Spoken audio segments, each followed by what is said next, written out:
Hello everyone, our today's guest is Dr. Geeta Dharmatti, a PhD who specializes in clinical nutrition. She is an expert on metabolic health and an advisor to many hospitals across India. She is also a guide to many young professionals who are getting into nutrition sciences space.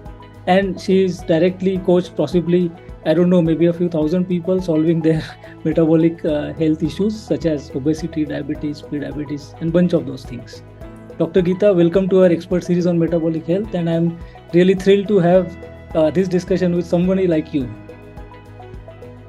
Thank you so much, Sachin. It's wonderful to see this kind of a topic being discussed in this forum. And of course, I appreciate your efforts to make more awareness programs reach to the people who actually are looking forward to learn.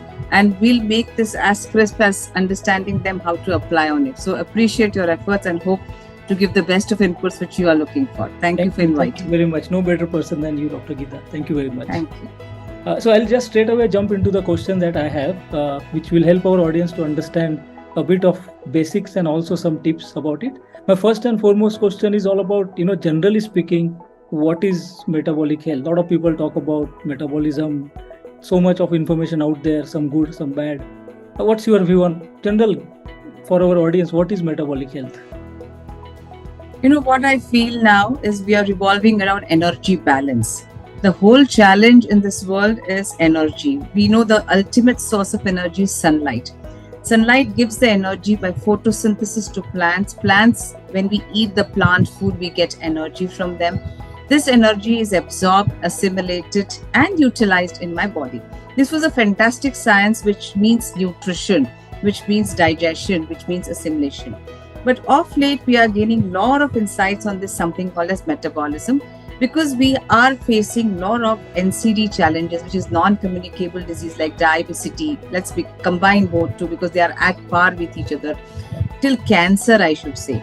And that is why I think this metabolic term has come into more in now spoken language. Rather, it was more known earlier that food gives me energy.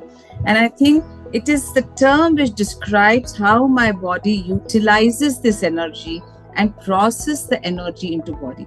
It is so simple to know I eat food, I get energy, I should use it or my body stores it. So some negative, positive imbalance, weight gain, weight loss, then we need to get into fat loss, fat gain. So this is what is metabolic health, is what I would like to highlight. Understood. So it's about imbalance of energy in a nutshell and balancing it out. Perfect. For life, right? And who is it, in your opinion, my next related question to that, who is it important for? Is it for everybody, irrespective of age, gender, profession? There is so many things people think that is not for me, it is only for people of so and so conditions.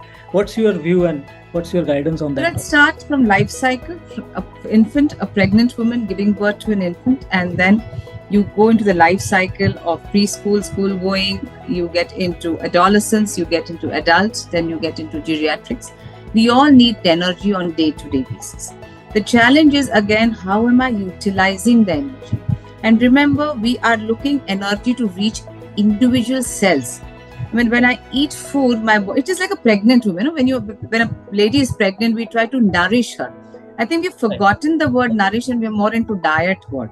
Nourishment says eat the food as per your body's requirement. So every cell gets the nutrients. Now the food in our culture is happiness, it is social, it is celebration, it is festivals coming in. It is more about, it is more getting into the mode of festive eating, starvation, dieting. So in such a scenario, I think we are confused about understanding food is a nutrition also. So if you ask me which age group, I think it doesn't need to specify that. Whoever is utilizing energy needs to go in energy balance.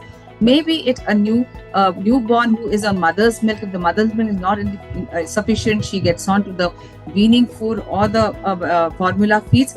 Or it may be like you and me who are into adulthood and we know that energy which I'm eating, my body is not able to metabolize. So age, gender, profession doesn't make a difference. It is, am I eating right and how does my body utilizes this energy is what we are trying to look at it. Got it. So it's safe to say it's right from, this is a different thing I learned today again. Every time I meet you, I learn something new. So this is like pre-birth. to the end of the life. It's for all types of. We could say womb to tomb. It's a very famous quote quoted by Dr. Yagnik, Dr. Chitranjan Yagnik, who is a researcher in Pune. Right. He's had a very beautiful science of learning genetics involving from pregnancy to the aging part. So we could call it as womb to tomb. So we all need energy in the way my body requires at that particular life cycle which I am in. And what you are trying to achieve at that stage in your life. Perfect. Right? So again, that also gives me another thought, and I wanted to ask you, I'm just asking it right away.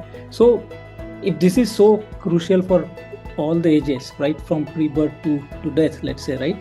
Now, if it is not right, what are the adverse effects of something like not being right in a good metabolic conditions called metabolic disorders, right? So what are the adverse effects? What It sounds as simple as I said, my body needs food, I eat it, I get energy from it. Right. Now just understand, what am I eating? I'm eating food which composes of macronutrients, carbohydrates, which gives me blood glucose after digesting, proteins, which gives me amino acids, and fats, which gives me fatty acid and triglyceride. Right. Any imbalance in these three meals, I go on a specific diet which has high protein, high fiber, fat. I go on a specific diet, and an Indian diet which is very high carb. I start my breakfast with poha, then have chapati, bhaji, then I have tea with biscuits. A typical Indian way of eating. So I'm with carbs. So what macronutrient I'm eating contributes to the energy metabolism.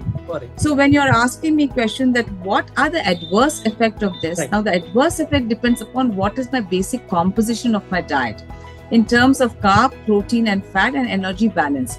So in all this, the basic is what I'm looking at is a positive energy balance. I'm eating more than my blood requirement. So it's simple as it says that now we know that any change in metabolic health, I eat food, my sugar has a spike. This sugar has to get normal. We want to go into euglycemic phase. My insulin has to now work on the sugar to get on to normal. My insulin asks, where should I go?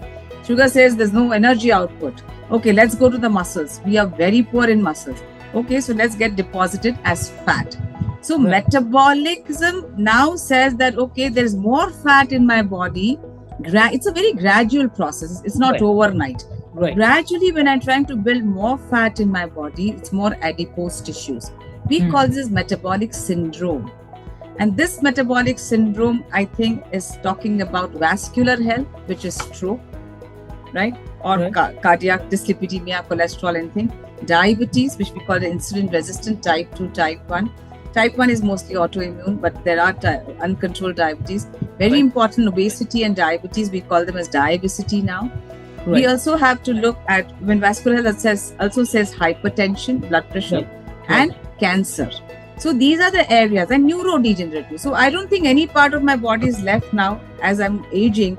It's a degenerative process. And then I end up into metabolic syndrome, which I think I need to highlight, that the adverse effects are on my blood vessels. It can be BP, stroke or anything. It is on my nerves. It can be a prolapse in disc. It can be Alzheimer's, Parkinson's, something like that, dementia. The metabolic health can be on uric acid, my bone health, hyperuricemia, right? Or it can be on my cancer health. So these are the various byproducts of if I say that I'm not eating right or I'm not in the best of my metabolic health. Got it. So I think, and also if I caught your first part of your answer to this question was, it happens gradually over a period of time, right? Now, is it safe to say that, and a lot of people that we speak to, it's sort of common understanding that all the things that you mentioned are associated with age. It's going to happen with age. As we are aging, as we are growing old, all of these things are supposed to happen. So it has sort of become a norm. My question is, if it is possible because of this is happening, not the other way around, not because we are aging, these are happening, these are actually we are aging because of possibly what is happening. Is that the right understanding, and are these sort of preventable in some way? They go hand in hand, I think. We are taking time to deposit this fat and get into that particular illness. But if you look, every decade we are one decade before than what our first generation had it. So we are actually aging faster. We also call this process as aging. It's a gradual process. In 20s, I'm now into obesity, diabetes. In 30s, I'm getting into more vascular. In 40s, I'm getting neuro, which could have been in my first generation, my mother's generation, 30, 40, 50, 60. They must have seen 50, 60, 70. So somewhere I think we are aging very fast. Sure. We also call this impact as absolutely an aging process, which is speeded up because of a lot of metabolic chaos in my body. Metabolic chaos says you're eating too much of the food which I don't need. And in that you have processed, ultra processed, and all those other areas. We won't go into details. But body becomes very complex. So end of the day, everything is in a mess. My sugar is in a mess, my blood pressure is in a mess, my lipids are in a mess. And that means I'm aging faster. Though it's a gradual process, I think the overload, the positive balance is too much for my body to handle at that particular time. So it's actually coming faster than what we are expecting it to. Right. But can I also interpret that way that it is something that can be avoided? Definitely, yes. Everything can be avoided. Genetics is just 10%. We are born with a set of genes. We can't blame genes. I can't say my mother was obese, my mother had diabetes, she was dyslipidemic, so am I. I mean, I have now that you have nutrigenomics also in place, you can understand your genes. But we are trying to tell ourselves that my mother had diabetes and blood pressure, I better take care of myself. Right. So if you work on environment, if you work on areas of your health and prevent or further you do not allow it to progress, it is what I think we are looking at, and we can absolutely do it 100%. There are a lot of studies which talks about reversal of heart disease, remission of diabetes. We know the weight loss also is somewhere we can work on. And as you lose fat in your body, you actually age healthy. Got it. So healthy aging is sort of achievable and possibly something that everybody should sort of pursue to do healthy aging or take control of things in their hand. Which is my favorite topic, which is when you try to take things in your hand, control it in a way. There are many factors. I think human body is so complex, but food is possibly one of the biggest part. As you also mentioned in your previous answer, that food can be treated as everything else, celebratory, everything, but also as a fuel, also as a nourishment, right? So how big the role food plays in the role of metabolic disorders or avoiding those? My body has 3 kinds of exposure. Air, with this COVID, we have understood that masking is important. So I filter my air, right? My water intake, hydration, because I take, so we do take care that have clean water, hygienic water. And the third part is food. Most of my gut gets exposed to the food, and that's the only thing which gets into my system. Right. And now we need to understand that this food gives me energy. It is the external system which is getting into my body. Right. So I should keep in mind that which kind of fuel I give my body. Definitely the impact is that way. So now we are all boiling down to gut microbiota. We are trying to learn that what I eat, actually my body makes good microorganisms out of it, good and bad. So I don't want bad, I want a good microorganism, because the triple burden of malnutrition, obesity, underweight, and micronutrient deficiency. So micronutrient deficiency also we will be overcoming if I eat a controlled and good diet of combination meal, ethnic good cooking practices, millet-based diet, dal chawal combinations, protein carb combinations. So I think fiber plays a very important role, and especially fiber from soluble sources like grains and millets. Right. And that is very important because that defines my gut microbiota. My gut microbiota defines my absorption of micronutrients, my immunity, my skin health, my hair health, so much and so forth that we are trying to play externally. But I think it is more of internal health, internal aging, anti-aging process which need to work. Got it. So safe to say that food actually plays one of the most crucial roles in actually managing our metabolic health overall, right? Okay, now I have of course I will ask you tips, general tips for our audience, but before that I want to ask one particular question about which I think is a big myth, and a lot of companies to blame for that is the myth about fats. A lot of noise about fat free or low fat. As I understand from you, everything is essential, fats, fiber, protein, carbohydrates, all of those. How do you sort of help us with your views on demystifying these fats and good or bad, both sides of it? See, the calories come from carb, protein, fats. So we come down to fats. Fat is 35% max I can take from my calories. So there's a significant amount which should come from my food. I cannot say no fat because 30-35% calories, and I need essential fatty acids in my diet. Right. Now this 35% says, okay, my food has its own fat called invisible fat. That's mostly monounsaturated fatty acids, and sometimes saturated. Animal food had saturated fatty acids. So, and some amount of omega-3 also. These Right. are healthy fats. The more the fat I eat from the food, it can be nuts, seeds, grains, plants. You get rice bran oil. So you get canola oil. So you get fat from corn, you get fat from rice bran. So there is an essential fat present in each food. Right. So out of 30%, half should come from my food fat. I should get natural fat from the food. It can be nuts.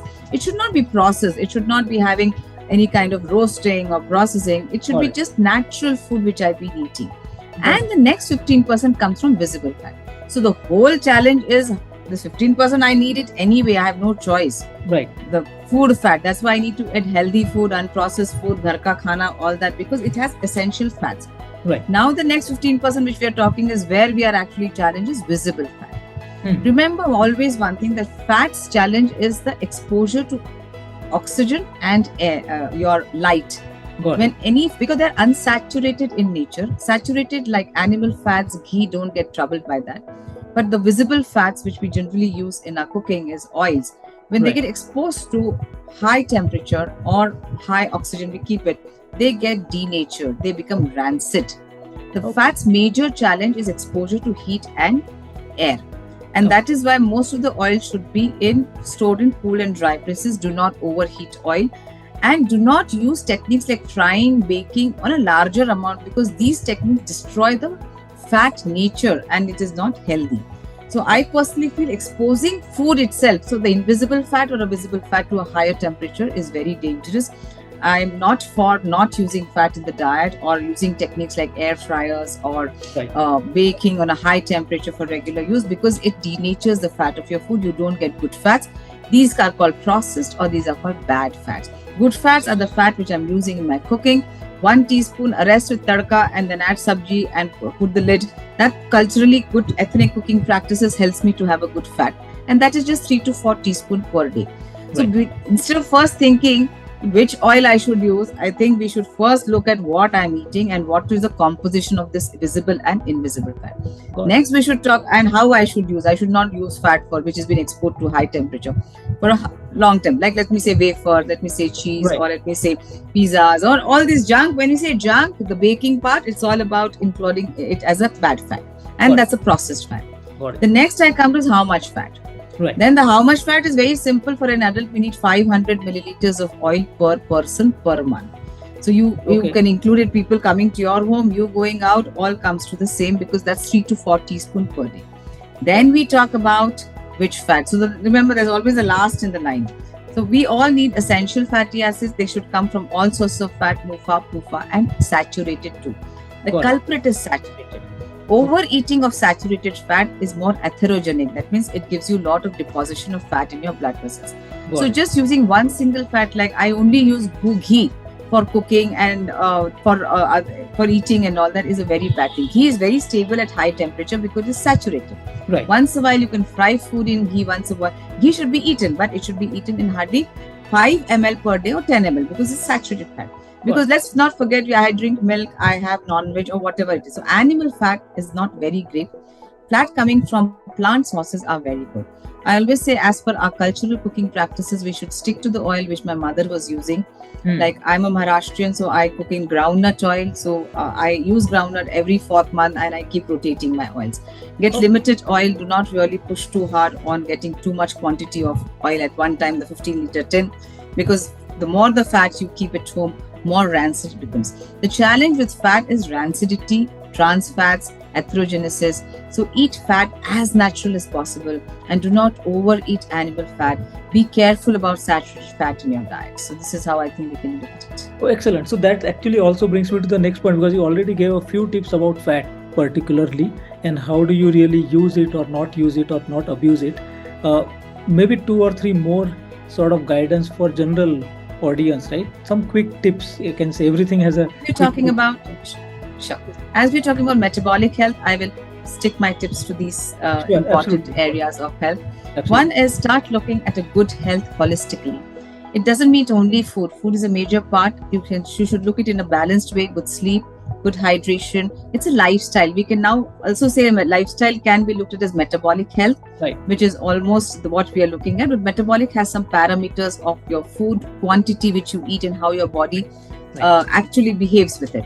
So that is why I think, look holistically, have a good integrated approach. Don't get carried away with all. This is the first point itself. So I'm just giving an elaboration of that. Absolutely. The second point is build more muscles and lose fat, because muscle fat ratio contributes to good fitness. Right. Exercise is for fitness. Exercise is not for weight loss. Weight loss is metabolism. The food which you eat, the amount of activity you do in a day, that's metabolism. But right. The exercise is fitness, and look at balancing the exercises. Walking is not an exercises. Keep rotating your exercises with strength training, flexibility like yoga, and also cardio. So all the parts of your body need the exercises. And last but not the least, I would say is a good nutrition. Nourish. Don't go on a diet. Adopt to good eating habits. Mindful eating. I think we should look more into connecting mind and brain together. Mechanical eating, getting carried away by media telling me this is good, that is bad, is wrong. Your right. Appetite, your satiety should be your call. So that is why portions are very important. I mean, don't just get carried away. Salad is healthy and I eat too much of salad. We call it orthorexia nowadays. Just getting addicted to healthy food and eating too much of it is also bad. Portion your food. It helps you to understand better. Like right. The drugs are given in dosages, food also should be looked as quantifying impact, because your energy management is a challenge nowadays. These are three things which I would say I highlight. Good nutrition, holistic approach to your health, and I think good fitness from muscle fat ratio. Excellent. I think those are the right top 3 lifestyle areas, right? Absolutely. One last question, and this is slightly, I don't think it is off topic, but we spoke about it earlier. Very exciting area personally for us, for me. And I think I exchanged some good discussion with you on this topic. So everything, some people like us want to measure everything, right? So that they get a sense of more control on what I'm doing. For example, in COVID times, we started measuring our oxygen levels at home. Some of us, our parents have always been measuring their blood pressure at home for some time, right? Now this new biomarker, not a new biomarker, an existing biomarker, but exciting outcomes, which is glucose monitoring, typically has been in the critical care, but now can also be leveraged by common people who wants to know a little bit more about themselves, so that for everything that you said, but for my individual body, the whole concept of bio-individuality and amount of portion that works for me, can I use biosensor like CGM? I'm personally very excited with that, but your views are more important. What do you think about concepts like CGM and using it to just get to know you better? Absolutely. Numbers tell us a lot of things, because doctors go by numbers, lab reports go by numbers. Your weight, it's a number. When we say metabolic health, we say fasting should be less than 100, blood pressure should be 120, 80 normal, blood glucose should be 100 and below, uric acid should be below 6. So these are the parameters where we mark your metabolic health. So everything comes in number. Right. And you need not be a diabetic to get into your blood glucose monitoring. Right. It is to understand your response of your body towards that particular food. So it is so interesting to know. I always used to wonder when I started my career with nutrition, that why one person eat 2 chapati, other can eat 4, somebody can eat 6, and I can't go beyond 2. We all are very different. Right. We are into now era of personalized health and nutrition. Right. We'll be entering into precision. So when we know that my body responds differently to that food, and especially in a metabolic health area, when struggling with adiposity, fat gain, especially fat gain, let's not look at diabetes as a culprit. Diabetes, yes, it is important because many of the diabetics do it, the doctors tell them. Yeah. But for weight management, for good health, for avoiding this number game, it can be blood pressure, it can be any number game, because end of the day, the culprit can be internal. You may not be overweight also many times. Right. It is your internal adjustment of the sugars which you want to know, so that I have a history of diabetes, so I don't want to get into that area again. Right. So I think this continuous glucose monitoring system is very interesting and impressive. It's a very simple gadget. I think, Sachin, you know about it, and you have done some experiments about it. Right. It's a very simple gadget. It's coming in a lot into weight loss management now, that you just have to put that small strip of what they give you in a nodule type thing, and your app does most of the counting. Right. Like you have these fitness sensors to tell you how much is your heartbeat, how much is your thing. Right. So it's not for useful life, but you can do that for 8 days, 15 days. Try to understand your body's response to that food. For example, I eat breakfast poha today morning. My blood glucose at 11 a.m. can become 180, a little higher. But tomorrow, same poha may not give me that blood glucose. Right. So I get an understanding that my response to the food is always not the same. So it may be the quantity, it can be environment. Suppose I've not slept well today night, tomorrow my response to the food is bad. Right. My circadian rhythm counts a lot if I'm not hydrated, if not exercised. So there are n number of areas which contribute. So if I know the adjustment, this is not to be taken for stress. Yeah. Because many people feel that I don't like to monitor, then it gives me unnecessary stress. Absolutely. We are not asking people to monitor it for life. We say that 8-10 days if you monitor, it will give your dietitian or nutritionist an idea about how your response of body to the food is. Right. It will also tell you that how smartly you can eat. It doesn't mean you'll get into diabetes space, but it gives you an idea of really how to work on your food, sleep, hydration, exercise. So it's a fantastic way of looking, because we're all struggling what is weight, and in weight, fat. Why fat? My glucose says, sorry, I have no job in the body. You're not giving me any work. I better get it stored. When you need me, I'll come out. So the storing of fat is increasing day by day, and we have to work. Excellent. So this is a useful, I always felt that, and glad to see your views also. It's always a good tool. If it looks at a tool, not something to be worried about, not something to be afraid about. It's a tool to know a little bit better and get a sense of what it can help you achieve, right? Great. I think absolutely pleasure talking to you, Geeta. This is again a quick, sharp discussion about topics. I hope that all our audience gets something about different topics on metabolic health. There is one more topic in reserve for you, maybe for some other time, which is far deeper topic, which is gut health in isolation. Oh, lovely. So we'll probably organize something around that as well. Thank you very much. Thank you, Sachin. Wish you good luck for everything you do in this area of health. Most needed, because we are after pandemic. I think NCD will become another area which we all will be challenged, and we're getting into capital of this health scare of energy balance, a simple thing called energy balance, and metabolic health means a lot. So great job. Good wishes to you for this future endeavors, and good luck. Thank you for inviting me once again. Thank you very much. Thank you.